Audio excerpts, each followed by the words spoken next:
I am live on Stager Talk. Yay! We did it! Finally! Woo-hoo! Way to go, Shell. Yay! I am here today with Debbie Boggs. How are you, my friend? Hey, I'm doing great. I'm doing great. You are an overcomer, Shell. Don't let any of that technology stuff get in your way. You get on there and you've done it. I'm doing it all right. Somebody told me something last week about Mercury in retrograde, and I'm like, I've actually never heard of that. But literally the last 2-3 weeks, everything I touch, I have broken, I've damaged, I've made mistakes. It's like crazy. I'm going to try to turn on now. We're here now. I'm going to try to turn on my chat. So just so everybody knows, you might hear an echo quickly, and I will fix it because it is opening up something different here.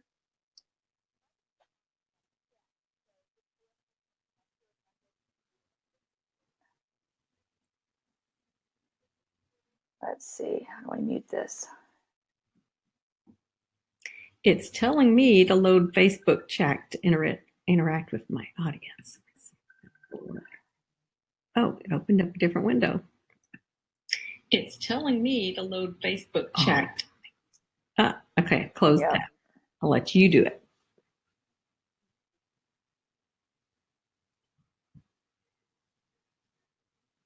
So I'm really excited about this today. We've got a lot of interest coming. You know, a lot of people in our group have been talking about going to RESACON, and so we're going to try to have a little reunion of all our staging studio people. And beautiful.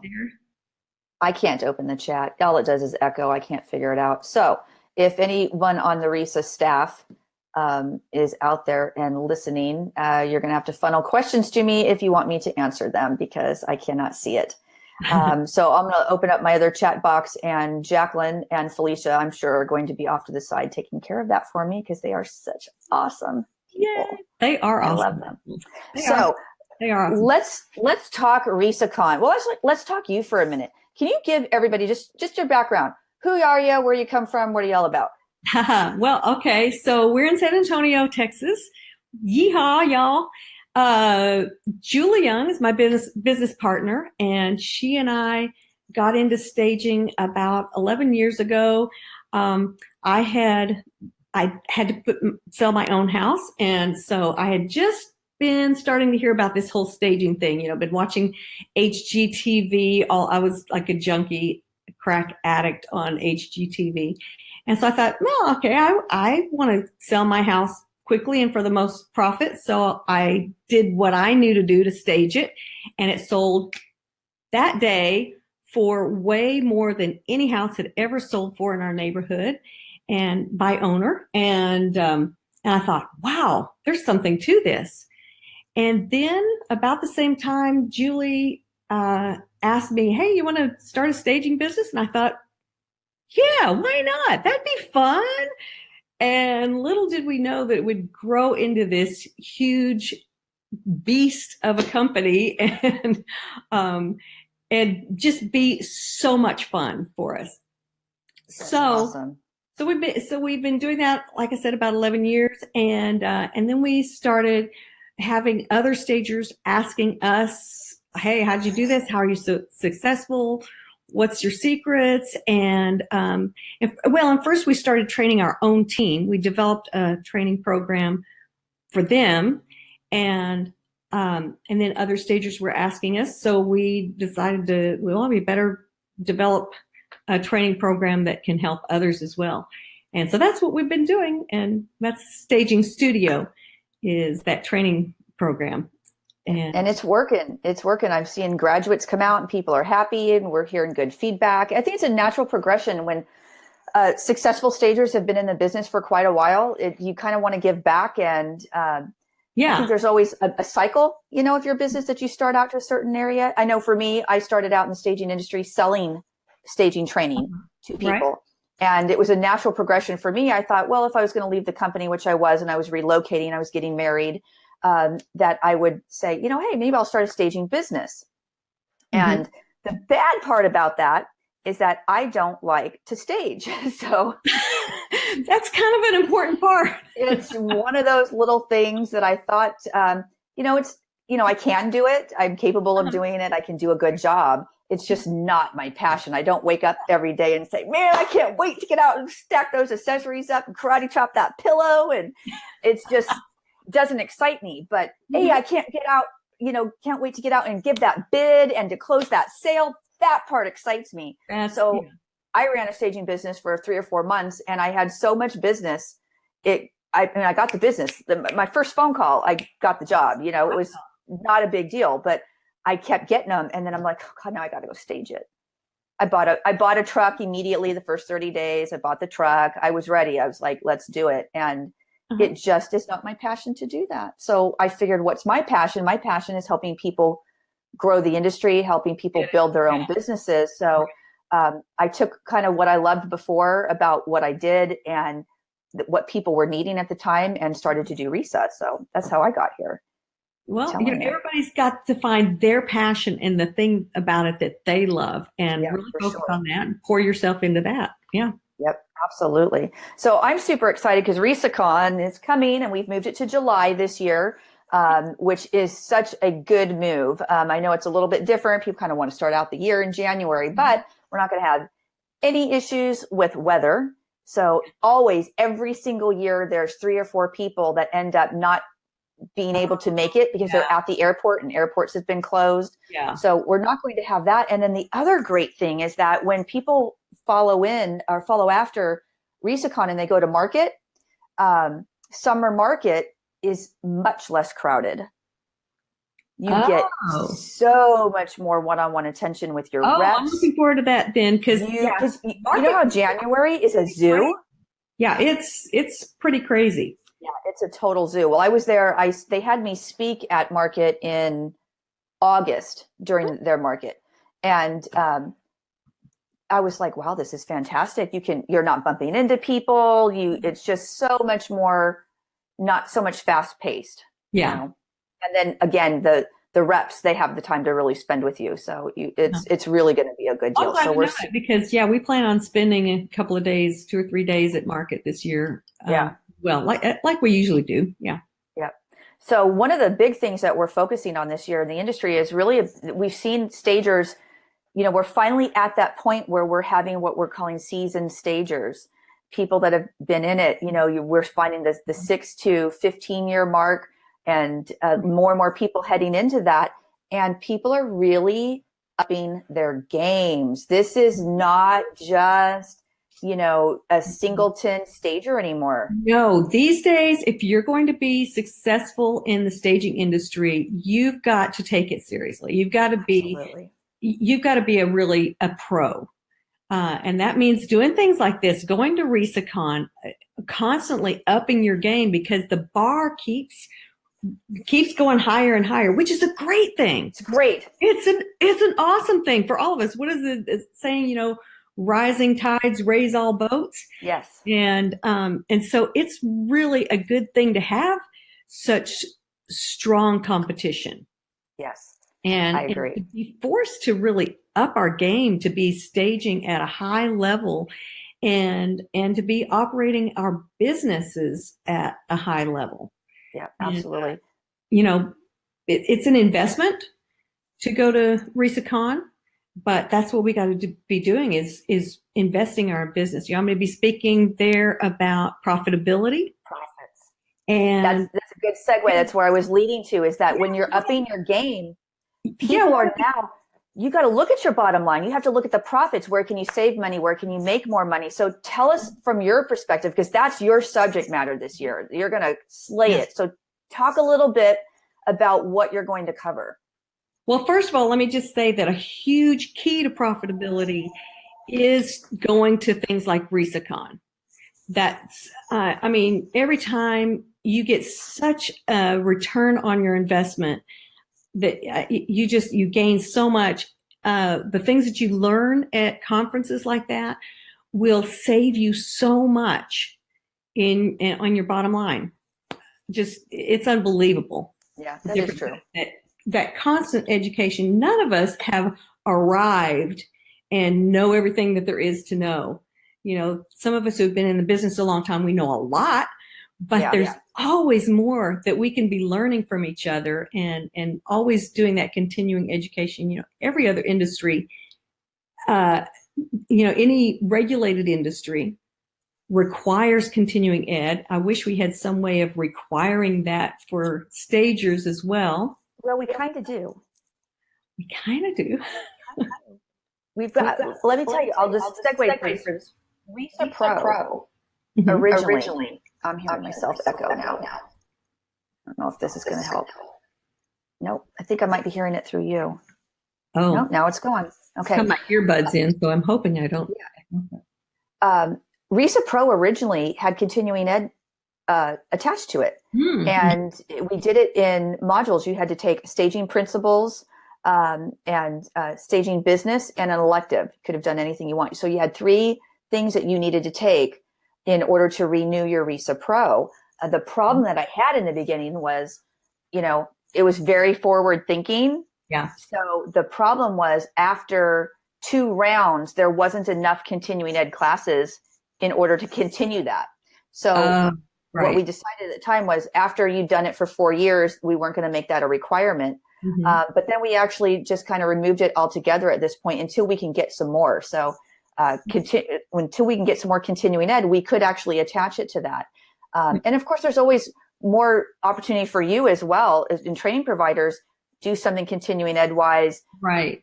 Not so much that you have to renew something, but even it's just continuing ed, a new designation, new education, anything that you find. But absolutely. And that's part of, on social media, we try to keep doing that, continuing to educate stagers, providing content all the time on our blog, and follow us on Staging Studio on Facebook and on Instagram, because pretty much every day we're posting some kind of news you can use, some kind, a how-to video, a tutorial, a free download, a PDF or something.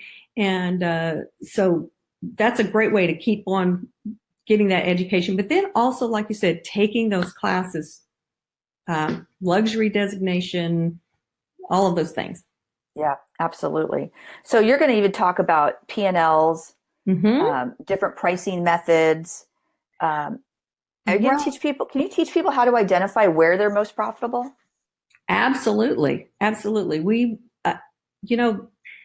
most of us in the staging industry, we are great at design, but maybe the business part, not so much. It's kind of, left brain, right brain. Like with me. Creative people, super creative people are typically not that great with numbers and running a business. And we get that. So we want to give some tools to help you do that. Because as an entrepreneur, you got to wear a lot of hats.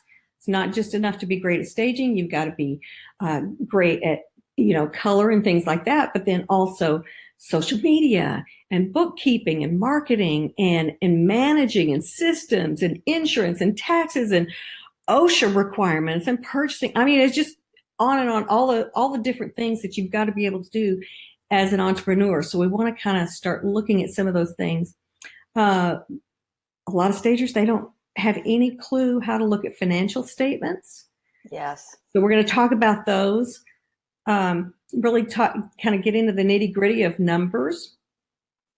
And when you're talking about profitability, you basically have two ways to influence your profitability. You've either got to bring in more, increase the income, or you've got to decrease the outflow, the expenses. And so we're going to look a lot into both of those things, where to adjust those, some of the little things that can make a huge difference. And then we're going to talk about your most valuable asset other than yourself. Of course, in your business, you are your own most valuable asset and you're the MVP. But other than that, and most people would say that their most valuable asset, especially if you're doing vacant staging, would be your inventory. But we're going to flip that a little bit. There's something else and I'm going to save that for you. You got Oh, to there come you to go. RESACON to find out Little what your teaser. most valuable asset really is. And then your biggest expense, again, most people would probably say is your inventory, your tools of the trade. And I would say it's something different. And again, you got to come to the class. You got to come to RESACON to find out what that is.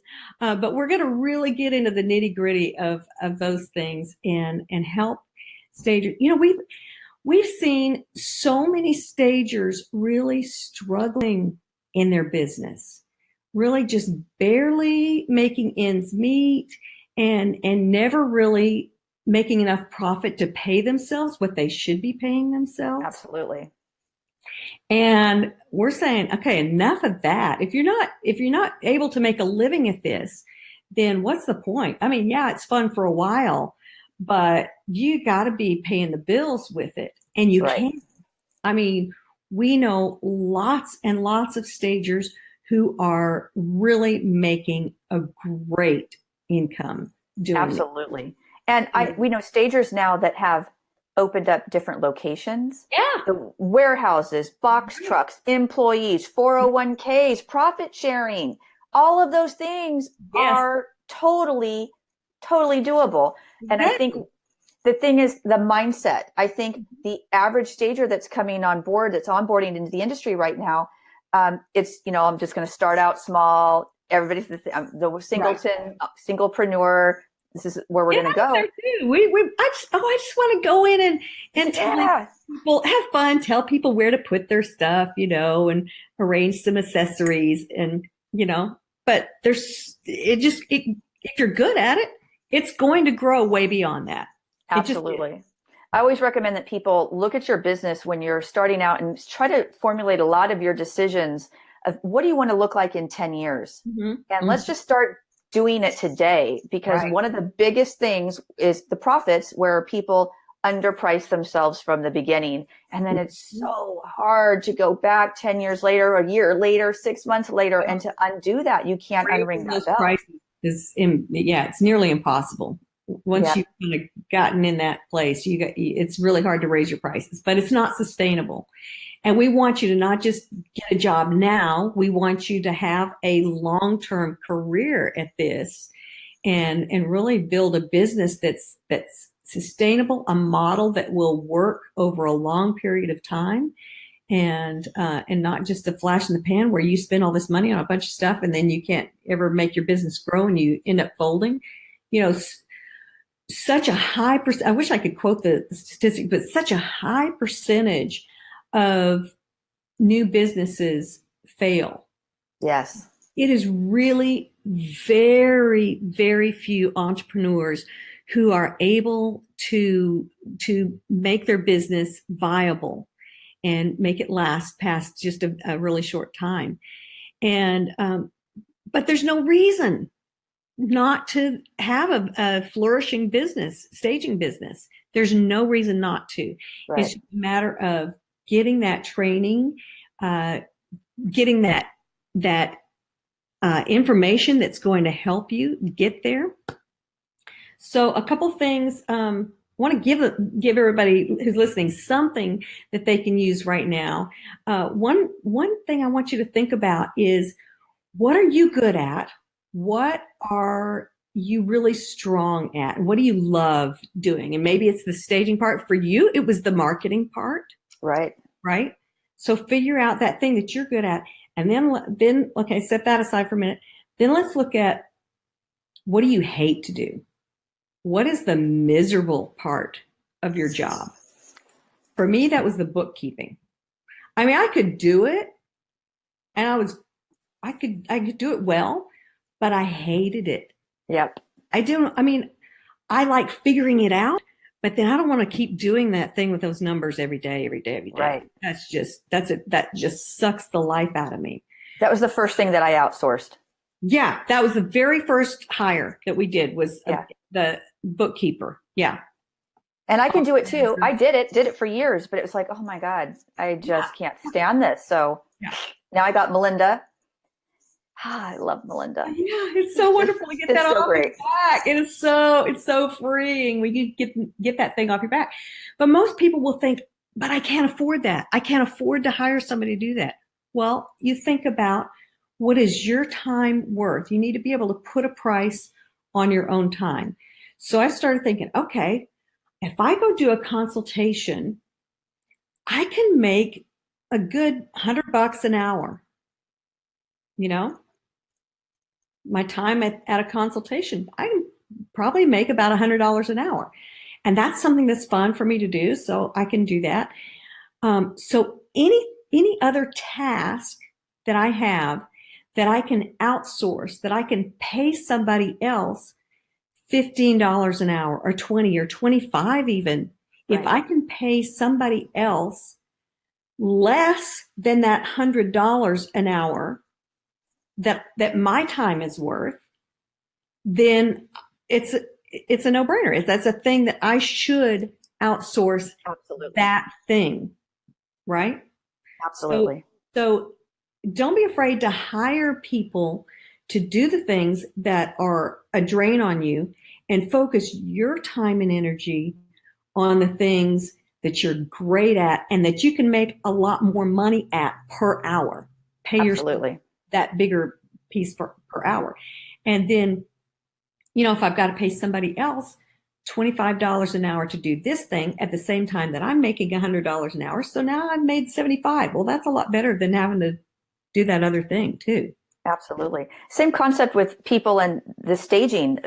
When you're trying to get the point across about staging, and stagers get frustrated, they just want to do it themselves. They just want to do it themselves. Yeah. Well, there you go. Same type of concept. You get what you pay for.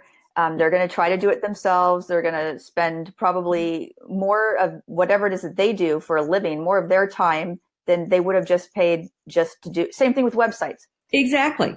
Don't try to do the thing that you're not designed to do. Right. Like agents trying to be a professional stager without the training and everything. No, agents you can't really wear both hats well. Right. You can't really drive in both lanes and do a great job at either one. If you're going to be a realtor, then you need to focus all of your energy and time into that thing.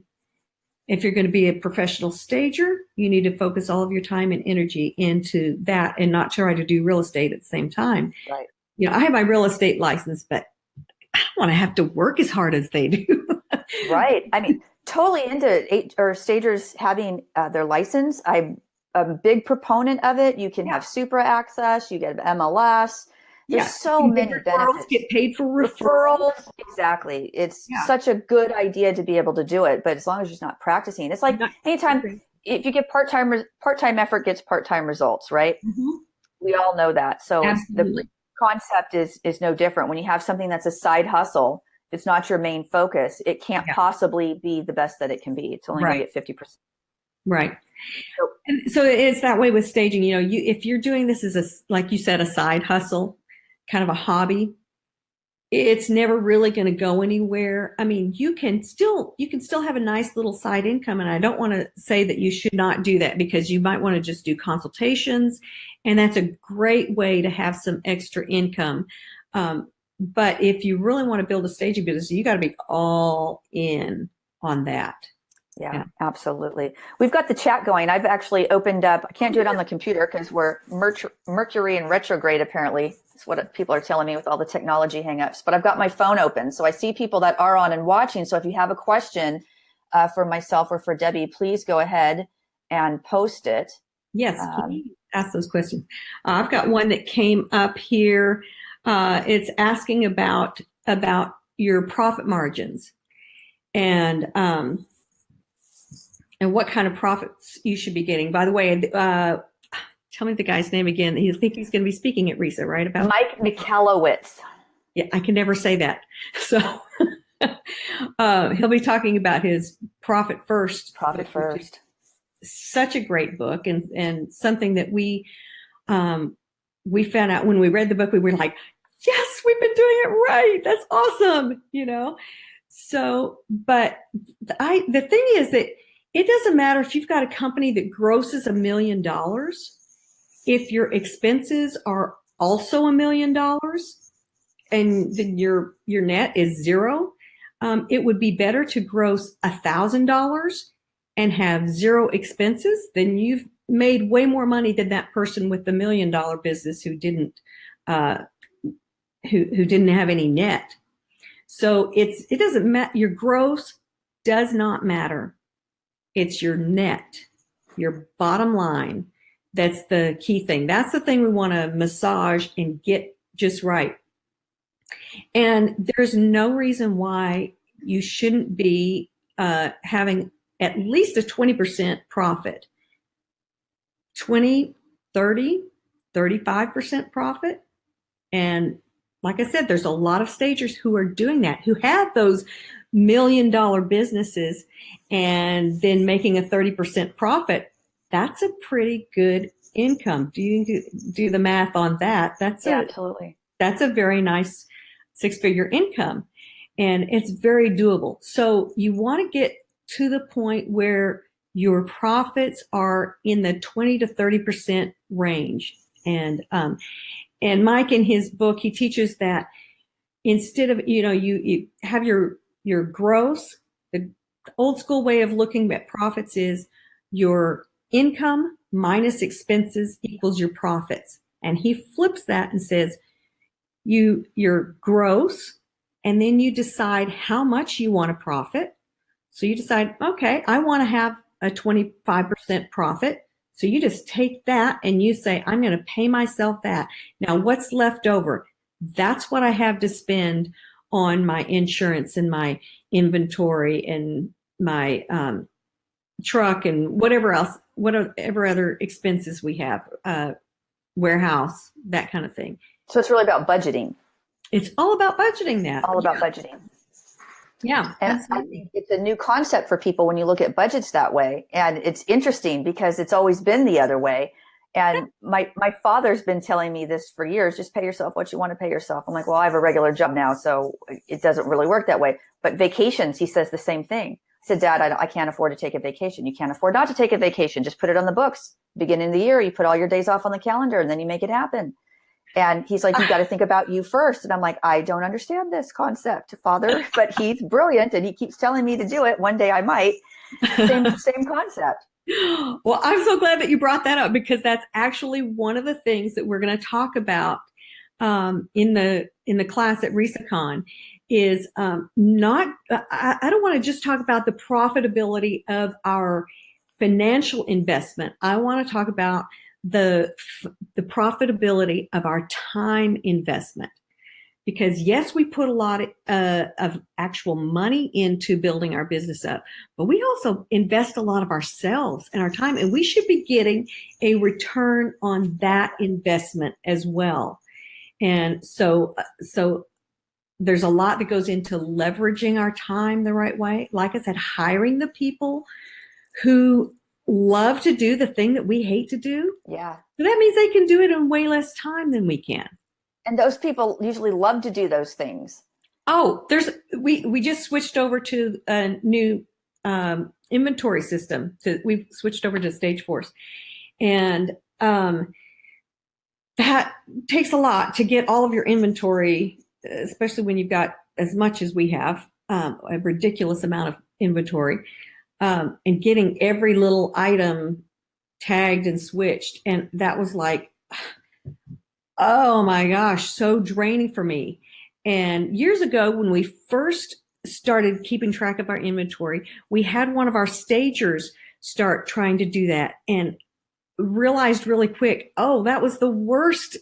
What were we thinking, to have a designer brain try to do a very detail-oriented job that needs the numbers and accuracy and everything like that. That is not a designer. They're kind of out here, and we need somebody who's a bean counter, right, doing the inventory stuff.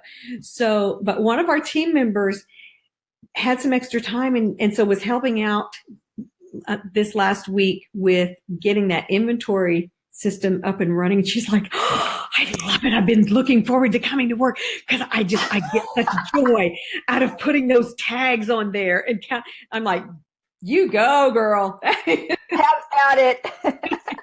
You do that because I do not want to do that. Isn't it nice as a boss to be able to say, I'm so glad I can make you happy with this job? Yes. That's one of the things we do. Any hire that we do, we have them take a personality profile. Yeah. Are you familiar with the DISC profile, the DIS? Absolutely.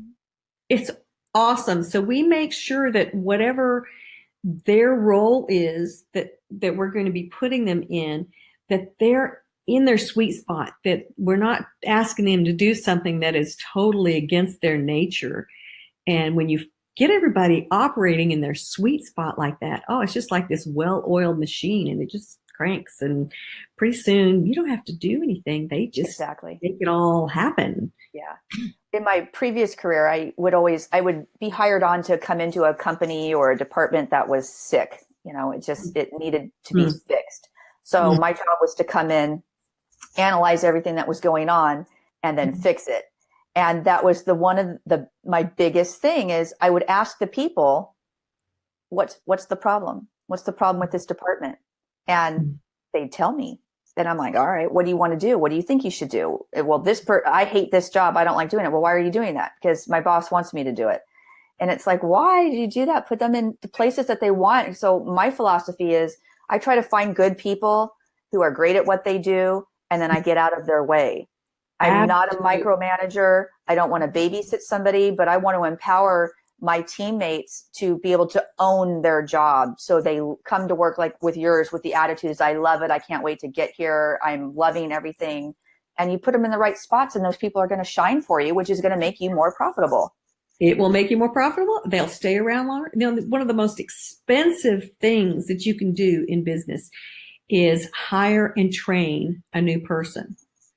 So if you can get them to where that they love their job, they're operating in their sweet spot, then they will stay around forever with you.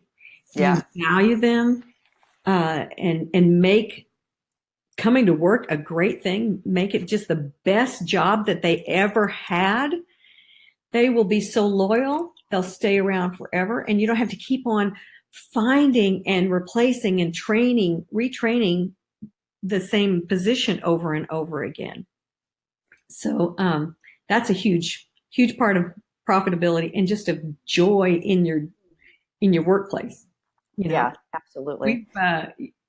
We got the greatest team in place now. We're so blessed, and we're able to do so many fun things. We do that. We do offer 401k and health benefits and bonuses and vacation time. They all have paid vacation.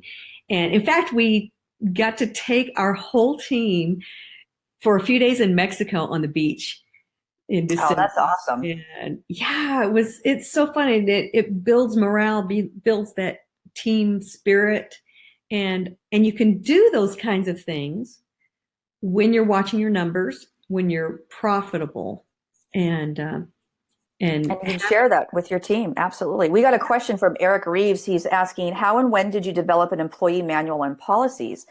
Great question. Part of the theme at RESACON this year is about being profitable, growing, and what do you need to do to Ryan Marsh, who is man genius from everything, the feedback that I'm getting. This guy is just brilliant. He's going to talk to people also about what you need to do to get to the next level and to be able to one day sell your business. Well, you have got to start up being profitable, but you do need to have employee manuals and all your policies, but you can't even have your policies until you have your manuals, and you've got to all put them together. So that question, I believe, is for you, is when did you start doing that? Immediately, from day one. So right away, whether you think you're ready to hire anybody or not, don't wait until then to start writing down what those systems and policies are, because you'll forget that what you're doing, that you had to learn how to do that thing. So from the beginning, start making a list, just documenting, okay, when I do this, I have to do this first, and then I do that, and I use this tool, and I do it this way. And so for every position in our company, there's a written policy and manual. Yeah. So that, because I don't even know anymore how to do what different people do, even though I've been in each one of those positions, I've been at all. Julie and I, started out renting the truck ourselves and assembling the furniture ourselves and driving the truck ourselves and wrecking the truck ourselves and unloading it. I mean, we did all that, did our own bookkeeping, did our everything. But so you have to know all of those things. But then as you're doing them, write down the steps that you're taking. When you load your truck, you're doing it this way and this, the steps in order of how we're doing that. And so that then somebody else coming in can take over.